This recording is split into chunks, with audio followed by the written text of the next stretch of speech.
What's up, guys? MMA Nook here coming back.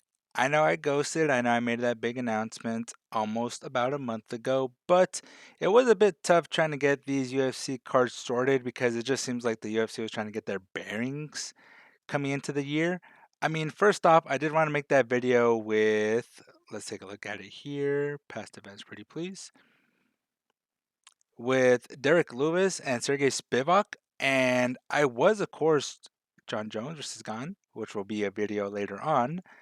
I was trying to make a video with Derek Lewis and Sergey Spivak, and I was going to talk about the undercard. But of course, upon getting closer to the date, it turns out that this is a card that the UFC wanted heavily focused in Asia time. So that was, of course, their premise. That's why I didn't recognize most of these fighters, aside from some in the Contender Series, is because that's their audience that they were trying to appease during that time. So I did end up making this. I did have Spivak winning this. I honestly thought Derek was going to put up more of a fight. I did not think Sergey was going to win so quickly, so easily. So yeah, you could be saying, "Nook, it's over." Of course, you're saying Spivak won. Yeah, I know. At this point, I'm just sugarcoating. But I did have Sergey Spivak winning, but I want to say by the second or the third round. I did not think he was going to do it in the first. So then I will go through the ones that had passed, just of course to give you guys my predictions on what they were going to be. And then we'll get on to future videos as to why this happened. Makachev versus Volkanovski. Boy, was this a fight. I definitely got excited with this when this fight was officially announced, and just seeing it, hype was absolutely warranted. I did have Alex winning this, however. I did think that Islam was going to be more of a threat than Alex initially perceived, and I did think the fight was going to be close, but I did not think it was going to be closer swayed towards Alex.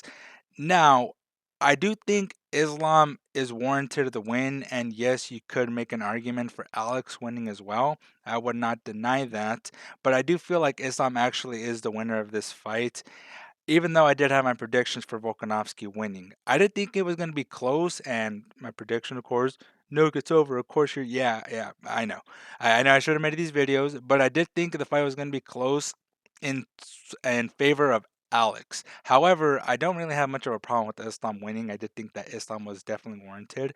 Now, Yair Rodriguez versus Josh Emmett. I definitely did have Yair winning this one for the fact that he is a much more dynamic and explosive striker, whereas Josh Emmett had that one shot power that, of course, was catastrophic. He did catch Yair a couple of times with his power there, but Yair's been hit hard before, and he's fought sluggers like Jeremy Stevens, who in fact have actually given Josh Emmett, if I'm not mistaken, his only knockout win, and Yair beat him. So saying that Josh Emmett was a threat to whereas Jeremy Stevens was not, it's kind of like, Yair fought and beat Jeremy Stevens when Jeremy Stevens was at his best. So it's kind of that's kind of the argument that I was going with coming into this video, is that yeah, not this video, this fight, is that Yair was going to beat Josh Emmett. I did think it was going to be later on though, and especially not by submission. I was actually thinking that Yair was going to knock him out. Definitely not a submission. That was definitely insane. It seems like Yair's been hanging out with Brian Ortega. So I did not think Yair was going to win by submission. I thought he was going to win by knockout. I want to say probably in the third to fourth round. Up, we've seen him do it in the fifth round, like he did to the Korean Zombie. But I did think he was going to win by knockout in the third or fourth round. But submission by the second. That is insane. Congratulations to that. And I'll just go to the main and co-main that have significance. Sorry, undercard. I will do videos on those maybe some other time. Leave in the comments if you guys want to see something like that. And let's see which other event. Andrade versus Blanchfield. I did see this one. If I haven't mentioned already, the women's fights, of course, tend to be the most entertaining at the peak of the top five, the champion, of course. So this is one that actually did interest me. I wanted to say that Jessica Andrade was going to be a no-brainer, but to be honest, I didn't know much about Erin Blanchfield.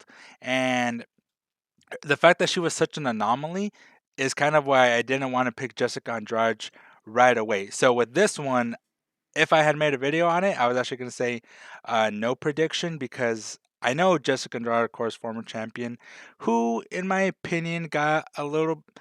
I'm gonna be using this a lot. I've kind of put a lot of thought into it. You don't get lucky in MMA, of course. It's coordinated. Stuff happens based on the fighter's will. But Jessica Andrade was lucky to have landed that slam on Rose Namajunas, which of course granted her the championship, because Rose was piecing her up during that fight. So to say that Jessica Andrade had the upper hand on Rose, yeah, that's definitely not my forte there. And of course, she lost the title very quickly to Wei Lee, and that kind of said a lot about it of itself because Rose clearly is a superior to Wei Lee at the moment of this recording. So Erin Blanchfield, of course, coming in being a new contender, definitely did show her stuff very well. I feel like the striking, I feel like it could have been a little better, but to put it on Jessica Andrade was definitely significant. So congratulations to Erin Blanchfield on that victory. And let's see, going into Muniz versus Allen, which was supposed to be. Let's see. I'm drawing a blank right now. Ryan Superman Span versus Nikita Krylov. This one I was going to make a prediction for. I was very excited for that fight. Those two contenders are definitely championship contender prospects in my opinion. But unfortunately, based on the headlines that I saw, Nikita Krylov came down with an illness on fight day. So that is very sad, very unfortunate. That event was going to be very poggers in my opinion. Yes, I said poggers. But the undercard was a bit underwhelming. I couldn't really get much into it. Yes, I did watch it still, but I couldn't, be so enthusiastic about it just because most of them was underwritten talent and the talent that was warranted a bit. Like, of course, Jordan Levitt. This one was good, and even this one kind of surprising with the finger bite. But stuff like this, of course, it's for another video. I'll try to be more active for you guys, for my subscribers so far. Thank you, by the way, and my prediction for this was, oh, it was so sudden too. I couldn't really fathom or, of course, even do research with this one. It was just kind of astonishing as to way it came. But congratulations to Brendan Allen. However, my prediction for what would have been Span versus Krylov was actually geared more towards Krylov. And part of the reason I wanted to make this video as well is because I really wanted to talk about Ryan Span. Ryan Span, when he beat Dominic Reyes a few months ago, he kind of said in an interview, he knocked out Dominic Reyes flawlessly. Of course, Dominic has been in a bit of a slump from being considered the man who some highly debated beat uh, defeated John Jones to just being on a skid. It's so unfortunate. It's so sad. Dominic, please, bounce back, take your time, whatever you feel like you need to do for your well-being if somehow, some way you run across this video. But it's a bit unfortunate. But the thing that got me was Ryan Span after the fight. When he was given the mic, he went on to say that, "Oh, well, I look so flawlessly because I actually tried. I actually tried this camp and I actually cared." And which of course kind of implies that he hasn't any time before that. And to me, that really doesn't make sense is because if you look in this fight with Anthony Lionheart Smith, I went ahead and rewatched that because I was very curious to know what's going to happen to Lionheart Smith at the moment. But I went ahead and rewatched that. Smith put it on him very thoroughly, and to say that Span didn't try in that match. Of course, he's participating in the match effectively, but to say that he didn't take it seriously is kind of like, you're a professional fighter, my friend. It's going to be very important that you try often. Yes, there are natural born athletes, but natural born talent can only get you so far. And to be at the highest level of mixed martial arts, like Ryan Span, I didn't believe him at all when he said that. Oh yes, I finally decided to try. It's like, what? You don't say that at the top echelon of the UFC's, especially the light heavyweight division. So Nikita Krylov was definitely a sleeper. Most of the fights that Nikita was supposed to lose, he won very convincingly. So that's why I thoroughly thought that Nikita Krylov was going to get the better of Ryan Span. Of course, Ryan Span has the power indeed, and he's definitely going to turn the fight or even win it with a powerful shot. But I feel like Nikita Krylov was all around the better fighter, the better striker, better grappler, in my opinion. So I definitely did think Nikita would have come out with that video with the victory if he participated, but unfortunately, we were not able to get that fight. So that was a quick rundown, guys.